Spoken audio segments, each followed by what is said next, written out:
Nshuti mukomeje gutega amatwi ibiganiro byacu tubaha ikaze kuri updates.official, urubuga twabahitiyemo kugira ngo rujye rubagezaho amakuru atandukanye hirya no hino ku isi, cyane cyane amakuru dukesha radiyo ijwi ry'Amerika. Reka tubasabe gukora subscribe, like, share, comments kugira ngo igihe cyose twakoze amakuru yacu ajya bagereraho ku gihe mutiriwe mujya gusacinga. Dore amakuru twabateguriye kuri aya masaha. Niki kirimo kuvugwa hirya no hino ku isi. Mu Burundi abagize inama nshingamateka baranegura uburyo ubutunzi bw'igihugu busahurwa mu makomine n'uburyo abayoboye ayo makomine iyo bafashwe badahanwa. Uwo nawe abanyuruje itunga rya leta kumushimira no kumukura mu kazi gusa, baba bagiye gufungura bimwe yiba, kuraba amaposte tekinike mukayatandukanya n'amaposte politike kugira ngo kigega ca leta gishobore kubomboka. Uwo ni umwe mu bashingamateka. Muri Leta Zunze Ubumwe za Amerika, Perezida Joe Biden yategetse ingabo z'igihugu kohereza abasirikare 1,000 mu bikorwa byo gufasha abakozweho na serwakira yiswe Helena mu majyepfo y'igihugu. Naho muri Denmark no muri Swede abantu barashe hafi ambasade za Israel. Polisi ya Denmark yavuze ko yataye muri yombi abantu 3. Izi nkuru hamwe n'izindi ijwi ry'Amerika bateguriye ku buryo burambuye ni mukanya, ntimujye kure ya radio yanyu. Duhere ku makuru avugwa hirya no hino ku isi mugezwaho na Thomas Kamirindi. Muri Leta Zunze Ubumwe za Amerika, Perezida Joe Biden na Minisitiri w'Ingabo Lloyd Austin bategetse abasirikare 1,000 kujya muri North Carolina gutera inkunga abasirikare barenga 6,500 bo mu ngabo z'iyi leta National Guard mu bikorwa by'ubutabazi no gufasha abakozweho na serwakira yiswe Helen muri leta 6 zo mu majyepfo y'igihugu. Barunganira kandi abatabazi b'abasivili 4,800 nk'uko Minisitiri w'Umutekano w'imbere mu gihugu Alejandro Mayorkas yabitangaje. Abantu 159 nibo bamaze kumenyekana ko bapfuye, abenshi muri bo abarenga 70 nabo muri North Carolina. Abandi amagana ntibaramenya irengero ryabo. Ibyangiritse nabyo birengeje agaciro k'amadolari miliyari 100. Ejo kandi Perezida Biden yagiye gusura North Carolina na South Carolina, naho Vice Perezida Kamala Harris akaba na kandida w'ishyaka ry'Abademokrate ku mwanya wa Perezida wa Repubulika yagiye muri leta ya Georgia n'iya North Carolina. Uwo bahanganye mu matora, kandida w'Abarepublikani Donald Trump yari yamubanjirije muri Georgia ejo bundi kuwa kabiri. I Copenhagen, umurwa mukuru wa Denmark, grenade 2 zaturikiye hafi cyane ya ambasade ya Israeli ahantu hatarengeje metero 100 ejo kuwa gatatu, nk'uko Jens Jesperson, umukuru wa polisi, yabitangarije abanyamakuru. Yasobanuye ko polisi yataye muri yombi abenegihugu 3 ikeka bafite hagati y'imyaka 15 na 20 y'amavuko. Naho muri Swede abantu barashe kuri ambasade ya Israeli i Stockholm, umurwa mukuru, kuwa kabiri ku gicamunsi. Ababikoze ntibaramenyekana. Hose ntawakomeretse. Hombi kandi guverinoma zakajije umutekano wa ambasade za Israeli no ku miryango n'ibikorwa byabo mu idini ry'Abayahudi. Mu kwezi kwa gatanu gushize, urwego rw'ubutasi rwa Swede SAPO rwatunze agatoki Irani ko yatumye imitwe y'amabandi yo muri Swede kwibasira ambasade ya Israeli n'izindi nyungu zayo, ariko Irani yarabihakanye. Ijwi ry'Amerika tujye muri Tunisia. Polisi yataye muri yombi abantu 12 bambutsaga abimukira mu buryo bw'amagendu, ibakekaho uruhare mu rupfu rw'abimukira 15 barohamye n'ubwato bwari bubatwaye mu nyanja ya Mediterane. Ibindi kuri iyi mpanuka, Eugenie Mukankusi, umwe mu bashinzwe kurinda inkombe, yavuze ko ubwato bwavugwaga ko butwaye abimukira bagera muri 60 bwarohamye hafi y'inkombe y'ikirwa cya Djerba giherereye mu majyepfo y'uburasirazuba bw'igihugu. Ibiro ntaramakuru bya Faransa AFP biravuga ko ku ikubitiro abayobozi batanze umubare w'abagenzi 12 bapfuye, bose n'Abanyatunisia barimo abana n'umugore umwe. Nyuma abayobozi baje gusubira muri iyo mibare bavuga ko ari 15. Abayobozi kandi bavuze ko barokoye abantu 31 kandi ko bakirimo gushakisha abandi. Umwe mu barinda inkombe yavuze ko uwibanze mu bajyana abantu mu buryo bw'amagendo ndetse n'umugore we bari mu batawe muri yombi. Yongeyeho ko abayobozi bafashe imodoka 3, ubwato n'umutwaro w'amafaranga. Ijwi ry'Amerika dukomereze muri Haiti. Umuryango w'Abibumbye uratangaza ko umutekano muke wirukanye mu byabo abaturage barenga 700,000, abarenga 1/2 muri bo ni abana. Haiti ni kimwe mu bihugu bikennye cyane ku isi. Imaze igihe kirekire yarabaye isibaniro ry'imitwe y'amabandi yitwara gisirikare. Byahumiye ku mirari mu kwezi kwa gatatu gushize, iyi mitwe yigaruriye umurwa mukuru Port-au-Prince. Mu cyumweru gishize, Loni yatangaje ko ibi bibazo byahitanye abantu barenga 3,600 muri uyu mwaka. Yongeraho kandi ko n'ikibazo cy'ibiribwa kirimo guhinduka icyorezo cy'inzara. Dusoreze muri Senegal. Umutoza w'ikipe y'igihugu y'umupira w'amaguru y'abagabo Aliou Cissé yatakaje umwanya we. Amasezerano y'akazi ke yarangiye ku itariki ya 31 y'ukwa munani k'uyu mwaka. Cissé yasabye ko avugururwa, ariko minisitiri w'imikino umutegarugori Kadi Diene Gay arabyanga. Nyamara rero Aliou Cissé yubatse amateka kuva yatangira kuyobora Les Lions de la Teranga mu 2015. Mu mikino yose hamwe 107 bakinnye, batsinze 70, banganya 24, batsindwa 13 gusa. Mu gikombe cy'ibihugu cya Afurika mu kwa mbere gushize muri Côte d'Ivoire no mu gikombe cy'isi 2022 muri Qatar, bageze muri 1/8 hombi. Batwaye igikombe cya Afurika cy'ibihugu CAN 2021 muri Cameroon. Babaye abakabiri muri CAN 2019 mu Misiri.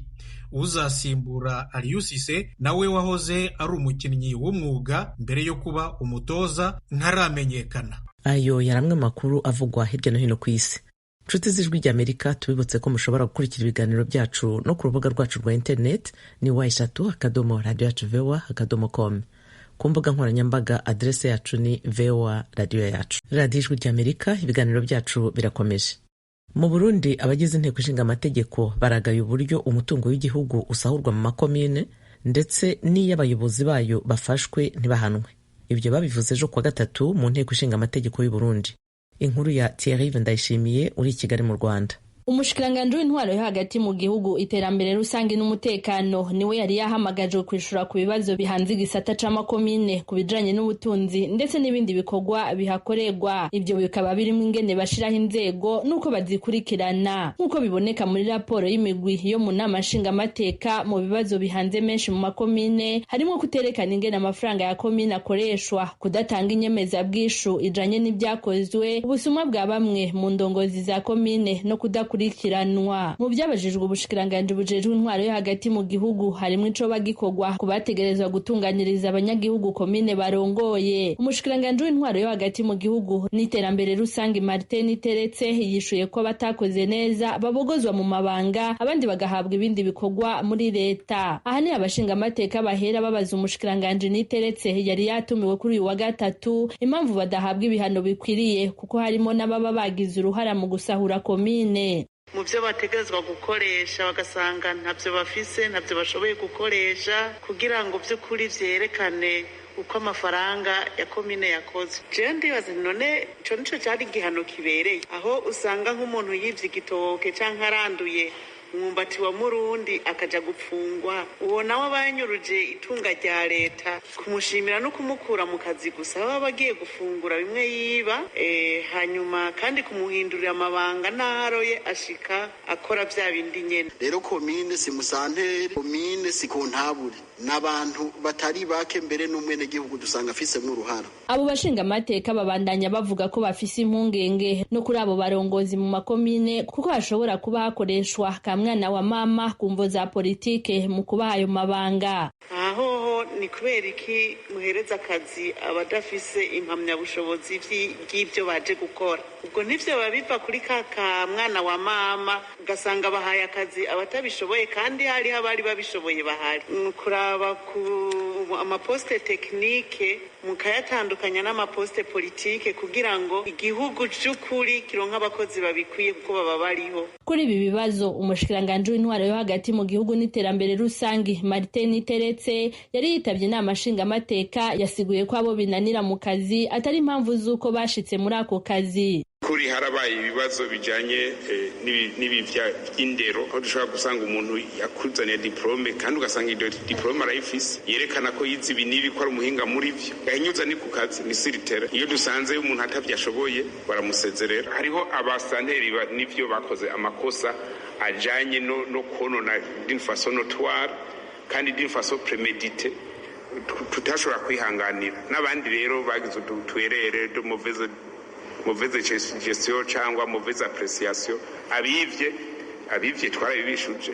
Ku bijanye nuko ikibazo co kwegeranya ubutunzi bwa komine cotorega umuti, ubushikiranganje bujejwe intwaro bwamenyesheje muri iyo raporo ko hateguwe uburyo bushasha buzokoreshwa bwo kwifashisha ubuhinga bwa none mu kwegeranya amafaranga ya komine ata muntu yafashe mu minwe. Abashinga amateka bakibaza ukuntu bizoshoboka kandi Burundi buhanzwe no kutagira umuyaga nkuba ukwiye, ndetse menshi mu makomine yo mu ntara ya ruguru harimwo n'ayatagira umuyaga nkuba. Iyi digitalization ego iyi nyishu yariyo izoshoboka gute mu gihe atamatara dufise akwiye mu makomine yose ndetse no ngaha mu gisagara tuyafise agenda akikagurika. Sinzi yuko dushobora kuba dushobora kuronka amatara 60%. Hanyuma ikina cya kabiri azi neza yuko dufise umuvuduko wa internet nawone udashoboka uri hasi cyane. Umushikiranganje Martin Teretse yishura kuri ico kibazo yasiguye uko biriko biratunganywa mu kubitorera inyishu. Hari ingomero zigomba zugurugwe umuyaga nkuba wiyongera kuri dufise Kabuseze igomba yugurugwe vuba kugira umuyaga nkuba ushigwe muri sirikwi. Hariho n'izindi ngomero ziriko zirubaka kandi zigeze ku rugero ruhagije. Jiji Murembwe none igeze kure nko muri Taturama. Komine yagendewe n'imigwi yamaho y'abashinga amateka mu byijejwe harimo intwari ibereye, imigambi y'igihugu n'ubutunzi hirya no hino mu gihugu, harimo Ngozi, Kayanza, Kayogoro, Kirundo, Makamba na Rutana. Abashinga amateka basaba ubushikiranganje bw'intwaro yo hagati mu gihugu gukurikiranira hafi abakozi muri komine baba barangije manda yabo canke bakuwe mu mabanga, kubanza gutanga raporo igaragara neza ku bamusubiriye kugira ngo ntihabeho gutana k'amakosa. Thierry Ndayishimiye, Ijwi ry'Amerika, Kigali. Mu Rwanda abaturage bahoze batuye mu kirwa cya Bushongo giherereye mu kiyaga cya Burera baravuga ko leta yabimuye mu masambu yabo ariko ikabima uburenganzira bwo kubugurisha. Barasaba gukomorerwa bakiyumvikanira n'abashoramari. Inkuru ya Eric Bagirubusa. Imyaka 7 irihiritse abahoze mu kirwa cya Bushongo mu kiyaga cya Burera bimuwe. Muri icyo kirwa nta gikorwa na kimwe cy'iterambere cyaharangwaga. Kuri ubu batujwe mu mudugudu w'icyitegererezo wa Rurembo mu murenge wa Rugarama.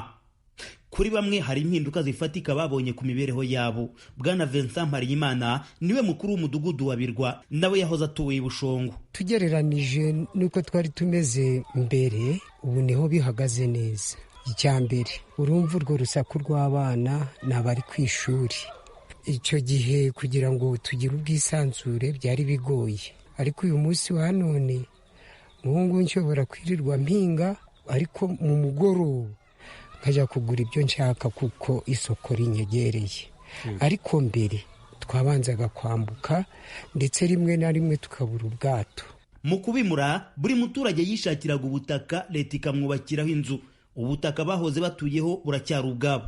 Kububyaza umusaruro ni ihurizo rikomeye. Uyu ni Emmanuel Imaniriho. Leta bumwe yadutekerejeho iduha ubwato, nubwo yabuduhaye ntabwo ubwato bumwe bushobora kwambutsa abaturage 400 nanga 330 kugira baje gutunganya ubutaka basizeyo. Bityo usanga harimo ikibazo mu myambukire gusumba uko twambukaga ari nka babiri tuza hakurya inaha, ugasanga ubwato bugiyemo nk'abantu 120 ku buryo habaye impanuka n'ubundi twibuka abaturage bose bashize. Amaganya y'Amaniriho arahura n'ay'umuturanyi we Valence Uwimana. Baravuga ngo niba uja kwimura umuntu ugomba kumwimurana n'ibyo byose, kandi aho yarari agasumba hahandi yarari. None rero twebwe baratwimuye, ubutaka bwacu basa naho babudufatiriye, nkaho bataduretse wenda ngo dushake n'abashoramari wenda tugurishe iriya, kuko twambuka bituvunye ku buryo n'abantu baja banashira bari no kurohama. Ari udukwi ari utwo kujya kose ntiriya tudukura. Benshi mu baganiriye n'Ijwi ry'Amerika ku mibereho ya none niyo bahozemo mu kirwa, kubimura byabaye kimwe, gutera imbere bikaza ari ikindi. Era niyo twari dufite amikoro, naho ubu ngubu kubera ubutaka bwacu, yemwe hari n'abatanahinga kubera kubura aho kunyura. Twasubiye inyuma cyane. Gute? Kubera yuko twari dutuyeyo tugahinga tukeza, none ubu bari guhinga ntidukureyo na busa. Wafumbira hakurya y'ingezi mu mazi kugerayo ni ugutanga amafaranga ukaja guhinga. Mu bijyanye n'ibikorwa remezo turarifite, ariko iterambere ryo mu gifu wapi. Abo banyarwanda bavuga ko mu bihe bitandukanye bagiye babona abashoramari bashaka kubagurira ubutaka bwabo kugira ngo babashe kugura ububegereye, ubutegetsi ntibubyemere. Fanga iyo habonetse umushoramari, akarere karitambika ntikaba kemera ko tugurisha ubutaka bwacu. Kindi ujya kumva barakubariye ngo iyi nzu ngurimo ngishobora kubihingana n'ubutaka bwayo. Ibyo rero ntitubyemera. Ubu butaka ni umuturage ubwe wagiye abutanga, yabura ubushobozi wabufatiye akamukurikirana amurega. Umuntu yakomeza kudindizwa n'ubutaka bwe buri kure, bataramuha umushoramari wenda nkamugurire tugure hano hafi aha twegeye. Kuri iyi ngingo umukuru w'umudugudu wa Birwa asa n'utemeranya n'abahagarariye. Icyakora nawe yibaza impamvu abashoramari batangiye kugurira abagituye mu bindi birwa bikamuyobera. Abaturage tumaze nko kurambirwa kwambuka buri munsi, ugasanga n'ubundi ku byerekeranye no kwambuka nta kintu twaruhukiweho. Tukavuga tuti ese kiriya kirwa cya Kinoni ko kirimo kugurishwa kandi icyo kirimo abaturage, ariko twebwe n'umuntu uje tukaberwa iyo yarengeye. Abimutse Bushongo hari icyo babona nk'umuti urambye ku ruhuri rw'ibibazo bibugarije. Uje ari gukemura ibibazo, namubwira ko bagomba kudushakira abashoramari bakatugurira buriya butaka bwacu, ubundi natwe tukagura inaha ngaha. Ibyo nibyo byatuzamura, byanatugirira umumaro. Kugira ngo ubuzima bwe bwatera imbere, turifuza abashoramari hakurya. Bamara kutugurira tukagura hano hafi aho dushoboye gufumbira, tugahinga, tugasarura, tukamererwa neza. Umukuru w'umudugudu wa Birwa n'abashyigikiye ibyifuzo by'abaturage be. Leta ishatse n'uyu munsi yatubonera umushoramari tukagurisha, hanyuma abantu bakagura ahabegereye, maze hasigaye bagatuza. Akarere ka Burera kavuga ko karajwe ishinga no kureshya abashoramari mu mugambi wo gusubiza ibibazo byugarije abaturage. Madamu Sorina Mukamana ni utegeka Burera. Icyo kibazo turakizi, abashoramari turabazana bakagenda bakareba, kandi buriya kugira ngo umuntu agure hari ibyo areba, baraza nyine buriya igihe n'icyari cyagira ngo babone kuzahafata, ariko turabizirikana kuko ahenshi muri biriya birwa buriya barahaguze, niho hasigaye buriya naho hari igihe hazaboneka umushoramari uhishimiye akaba yahagura. Magingo aya ibirwa byo mu biyaga bya Burera na Ruhondo byagenewe ibikorwa by'ubukerarugendo nk'uko bitangazwa n'akarere ka Burera. Hariho naho biboneka ko byatangiye kubakwaho amahoteli n'abanyamahanga. Iki kirwa cya Bushongo cyo mu kiyaga cya Burera cyahoze gituwe n'imiryango 76, kiri ku buso bwa hegitari 37 nk'uko twabibwiwe n'inzego z'ibanze. Mu mwaka wa 2013 ubwo twagisuraga kigituwe, twahasanze imiryango 3 y'amashuri abanza. Byasabaga ko abanyeshuri bo mu mwaka wa mbere biga bateranye imigongo nabo mu wa kabiri. Muri ibyo bihe batubwiraga ko kuva icyo kirwa cyabaho hari hamaze kuboneka umukobwa umwe rukumbi wari warabashije kurangiza amashuri yisumbuye.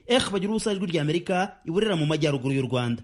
Ubushakashatsi bwakorewe mu nkambi 13 z'impunzi muri Uganda bugaragaza ko abana b'impunzi bari muri izo nkambi bahura n'ibibazo byinshi by'ihohoterwa mu marangamutima no ku mubiri, bigira ingaruka zikomeye ku mibereho yabo. Umunyamakuru Ignatius Bahizi adusomeye raporo ikubiyemo ubwo bushakashatsi, adutegurira inkuru ikurikira. Ubushakashatsi bwakozwe n'ikigo mpuzamahanga kigenzura imibereho y'abantu Population Council bugaragaza ko hafi 50% by'abana b'impunzi hagati y'imyaka 18 na 24 yaba igitsina gabo n'igitsina gore bahura nibura na kimwe mu bijyana n'ihohoterwa rishingiye ku gitsina, ku mubiri cyangwa mu mutwe mbere y'imyaka 18. Nk'uko uyu muryango ubitangaza, ubu bushakashatsi nibwo bwa mbere bwakozwe mu rwego rwo gusuzuma ihohoterwa rikorerwa abana b'impunzi muri Afurika, kandi rikagaragaza ibiba mu zindi nkambi z'impunzi mu bindi bice by'isi. Nabajije uwayoboye ubu bushakashatsi muri uyu muryango Chichi Undi ingaruka z'ubu bushakashatsi ku bana b'impunzi n'ejo hazaza habo. The findings imply that when thinking of refugee children in Uganda, Ati ibyavuye mu bushakashatsi bivuze ko iyo dutekereje ku bana b'impunzi muri Uganda dukeneye kwibanda ku buryo butandukanye bw'ihohoterwa ndetse n'uburyo gahunda zacu ziteguye kubikemura.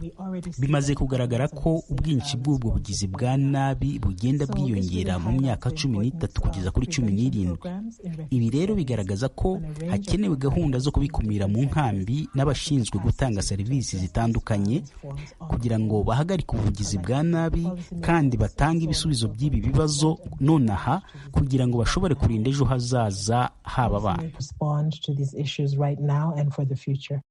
Ariko kugira ngo turusheho gusobanukirwa uburemere bw'iki kibazo cy'ihohoterwa rikorerwa abana b'impunzi, ijwi rya Amerika ryaganiriye na Bwana Felicien Habumugisha, impunzi ikomoka mu Burundi.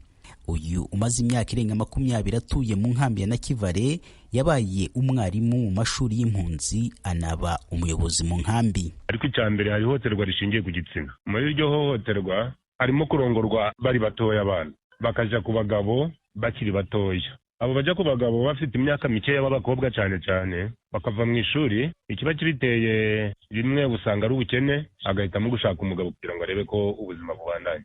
Abana b'abahungu nabo bata amashuri bakajya gushaka imirimo, bakajya kuragirira abaturage b'abataka duturanye, bakajya kuragira inka, abandi bakajya gukora mu duhoteli n'uturestora twambararana za heha duturanye kubera ubukene. Umubyeyi nawe uraha akaba afite umwana w'umukobwa, aremera akamushingira kugira ngo bamuhe udufaranga kandi umwana w'umukobwa atarakura kugira ngo abashe kubaho, abashe kurera abandi barumuna be babiri. Usanga harimo n'ikibazo cy'uko haba ari abana bafatwa ku ngufu. Gufata abana ku ngufu bakabasambanya bireze. Dufite abana bavuye mu mashuri hanyuma ahangaha bagahamuka umwana agati wabo akaja kuba kure kubera guseba. Raporo y'uyu muryango Population Council ikomeza ivuga ko aba bana babanje guhura n'ihohoterwa ku nshuro yabo ya mbere bageze mu nkambi z'impunzi, kandi ko abakobwa bagera kuri 73% n'abahungu barenga 50%. Abo bari hagati y'imyaka 18 na 24 bahura n'ikibazo cya mbere cy'ihohoterwa rishingiye ku gitsina nyuma yo kugera mu nkambi. Nk'uko umuyobozi w'ubushakashatsi Kiki Undi abitangaza, inkunga y'ubutabazi igomba guhindura ikibanda no ku bibazo nk'ibi bireba impunzi nyinshi. What this means is that the challenge facing humanitarian settings, it shares similar patterns with what we find in development. Ati ibi bivuze ko ibibangamira ibikorwa by'ubutabazi ari kimwe n'ibyo dusanga mu rwego rw'iterambere hose. Ntabwo bigaragara mu nkambi z'impunzi honyine, ahubwo biri hose ku isi. Ni ikibazo dushinzwe twese. Ibyavuye mu bushakashatsi birahamagarira abafatanyabikorwa bose gukorera hamwe, kandi by'iyi raporo birashobora gukoreshwa n'abandi bafatanyabikorwa bose kugira ngo bashyigikire leta ya Uganda n'ahandi mu kwitabira ibyihutirwa mu kurengera abana b'impunzi. Raporo ikomeza ivuga ko urubyiruko rwahuye n'iryo hohoterwa rwanahuye n'ibibazo by'ubuzima bwo mu mutwe biganisha ku kwiyahura cyangwa kwigirira nabi nkana ugereranije n'abatarigeze bahura n'ihohoterwa. Felicien Habumugisha, impunzi tuye na Kivale, ibarabyemeza. Abashakashatsi bo ntabwo bibeshe. Twarabibonye hari igihe wifatira umuntu mukuru nkanje nkanyura kagenda n'amaguru ibirometero 5 cyangwa 6 ugasanga hari abana bigunze. Iyo nayo ni uburwayi. Ugasanga umwana kwa kundi twe tumenyereye mu muco, wahura n'umwana w'imyaka 12 wamubwira ngo uri kurakora nabi agatangira kugutera amabuye. Ubwo ni uburwayi, kandi muri Nakivale turabufite. Ukabona abana bigunze, badaseka, badakina n'abandi, bari violent gose. Umwana ukabona ku bisundi ntaca mugize, no mu rugo ukabona abana hagati yabo nta mutekano urimo, ukabona harimo icoba. Nuko turabifite ibyo bintu. Ubu bushakashatsi bwakozwe ku bufatanye na guverinoma ya Uganda na HCR, kandi bavuga ko bwabahumuye amaso. Kimwe mu bibangamira ikemurwa ry'iki kibazo cy'ihohoterwa nk'uko raporo bigaragaza ni ikibazo cyo kumenyekanisha ahantu hatangwa ubufasha. Iyo raporo ivuga ko 5% gusa by'abakobwa na 7% by'abahungu aribo bigeze bashaka ubufasha, bivuze ko benshi bahanganye n'ikibazo. Nibutse ko ukurikije imibare itangazwa n'imiryango itabara imbabare, urubyiruko n'abana aribo bagize umubare munini cyane w'impunzi ziri muri iki gihugu. Ignatius Bahizi, Ijwi rya Amerika, Uganda. Ibiganiro tubikomereze inaha muri Leta Zunze Ubumwe za Amerika. mbere y'uko Kamala Harris yinjira mu guhatanira umwanya w'umukuru w'igihugu. Amakusanyabitekerezo yerekanaga ko hafi 1/2 cy'abatora bose batari bishimiye Perezida Biden n'uwahoze ari Perezida Donald Trump. Mu kwezi kwa kane k'uyu mwaka twaganiriye n'umwe mu birabura bakomoka muri Amerika, nawe watugaragarizaga ko ateganya kutazajya gutora. Jeff Swicord yongeye kumusura vuba aha ngo arebe niba kandidatire ya Kamala Harris yaba yaramuteye kwisubiraho ku cyemezo cye. Inkuru ye murayumva mu ijwi rya Temistokle Mutijima. Lebani Seyumu ni umugabo w'umunyamurava. Akora amasaha menshi aho ayoboye kompanyi ntoya y'ubwikorezi bw'imizigo ifite amakamyo 3 akora ingendo za kure. Yaje muri Amerika we n'umuryango we bahunze intambara yashyamiranye Ethiopia na Eritrea mu mwaka w'2000. Birukanye abantu mu gihugu cyabo, ibyo biteza ibibazo byinshi mu miryango myinshi kugeza na n'ubu imiryango myinshi yahungiye muri Amerika. Lebane yibona nk'umuntu utsimbaraye ku bya kera haba mu mibereho n'ibijyanye n'imisoro, kandi ashyigikiye cyane uwahoze ari Perezida Donald Trump. President Trump was in power. Igihe Perezida Trump yari ku butegetsi byasaga naho ari byiza mu bushabitsi. Isoko ryari rimeze neza, amahirwe y'akazi yari menshi, kandi abantu bari bafite icyizere cy'ejo. Ubushabitsi bw'ubwikorezi bw'amakamyo bwugarijwe n'ibiciro bihanitse by'igitoro, kandi avuga ko nyirabayazana w'ibyo ari Perezida Joe Biden. Kuri ubu ikibabaje ni uko ibiciro by'ibitoro birimo gutumbagira. Litiro hafi 4 za mazutu zigura hagati y'amadolari 5 na 5.50. Ibyo bigatuma ubucuruzi butacyunguka na busa. Kandi nk'uko ubizi, ubwikorezi nibwo mutima wa Amerika. Hafi 70% by'ibicuruzwa bitwarwa mu makamyo nk'iyi. Ibiciro by'ibikomoka kuri peteroli ku isi birahindagurika cyane, kandi bikagenwa n'urunyurane rw'impamvu nyinshi. Lebani we ashimangira ko wahoze ari Perezida Trump iki kibazo gifitiye umuti. Trump yatweretse uburyo byakorwa. Wishakamo imbaraga ukazihingamo, hanyuma ubundi ugahatana. Urabona, ubu ntitugishaka kuvumbura indi mitekerereze. Abademokrate nka Fatoumata Baribo amahitamo muri aya matora bayabona uguhabanye n'ibyo. Uyu yaje muri Amerika afite imyaka 11 y'amavuko, aturutse mu gihugu cye cy'amavuko cya Sierra Leone. Nyuma yo gusoza amashuri ye mu bijyanye n'amategeko, yagiye gutura muri leta ya Maryland, aho akora mu bijyanye n'ubuvugizi n'amategeko agenga bimukira.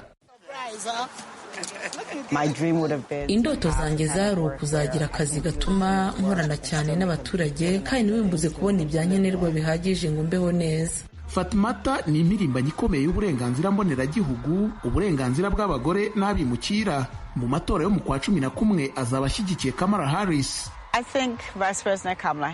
Ntekereza ko Vice Perezida Kamala Harris ari umuntu w'abantu. Ni umuntu dukeneye muri iki gihe ngo turwanye ivangura riri muri iki gihugu. Ariko kandi afite impungenge mu gihe Trump yaba yongeye gutsindira ubu perezida. The black community is being hurt more by the illegal aliens, 16, 17 million. They're taking your jobs. I am scared. Mfite ubwoba bw'abimukira bwasubiriye, kandi ubwoba bw'abirabura n'abantu b'imvange burimo kongera kugaruka. Kandi rero biragoye ko mu gihe umuntu uyoboye abandi ari we ubirangaje imbere, n'undi wese ntacyo yikanga.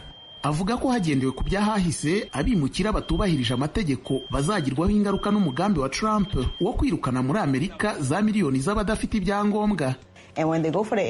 Iyo bagiye mu ibazwa baba bakurikiza amategeko, nyamara barafatwa bagafungwa, ndetse hari abagiye birukanwa mu gihe batabaga bakwiye kwirukanwa. Fatoumata avuga ko nubwo ibipimo by'ubukungu bihagaze neza, hari benshi bakigorwa n'ubuzima. Imibare ihagaze neza, ariko hari abantu batarimo kuboneka tudatekerezaho kenshi. Ba nyakabyizi bahemberwa isaha, abantu babayeho ari imiryango 2 cyangwa 3 ibana mu nzu imwe. Itandukanira hanini ni uko abaherwe bagize nka 0.1%, ariko bazikubira amafaranga yose, twabasigaye tugahangayika nimutora Trump, kandi igihugu ntikigeze cyubakwa muri ubwo buryo. Amerika yabaye Amerika ibikesha akazi k'abanyakabyizi bakoreye iki gihugu, nicyo cyubatse Amerika. Ibyerekezo bibiri bihabanye kuri Amerika, amahitamo abiri ahabanye ku hazaza. nshuti muduteze amatwi, aha niho dusoreje amakuru yacu yo kuri iyi saha. Tubashimiye ko mwahisemo gukurikira radiyo yanyu Ijwi ry'Amerika. Nshimiye kandi bagenzi banjye bose bamfashije gutegura amakuru no kuyabagezaho. Ibiganiro byari bihagarariwe na Frederic Nkundikije. Nadia Taha niwe washyize hamwe amajwi. Kuri mikoro mwari kumwe nanjye Eugenia Mukankusi. Turabifuriza amahoro n'amahirwe, mugire ibihe byiza.